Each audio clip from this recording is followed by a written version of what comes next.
Χτύπαμε πιο δυνατά.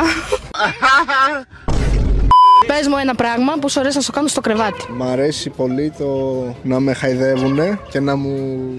κατάλαβες τώρα. Τι πράγμα? Πιπίλα. Μ' αρέσει πολύ πιπίλα. Δεν σου αρέσει το ξύλο δηλαδή? Ξέρεις, έτσι τα χέρια μου στο κόλο της να αφήνεται το σημάδι. Σ' αρέσει το ξύλο? Ναι, να φωνάζει κιόλας, μ' αρέσουν αυτά. Τον έχεις. Μαζευτείτε λίγο, κυρία μου. Πόσο σου κάνω? Πόσο καιρό έχετε τον host, ναι! Εσύ θα με πεις, εγώ θα σου πω. Άμα θες μπορούμε να το μετρήσουμε. Να το μετρήσουμε. Για πες μου.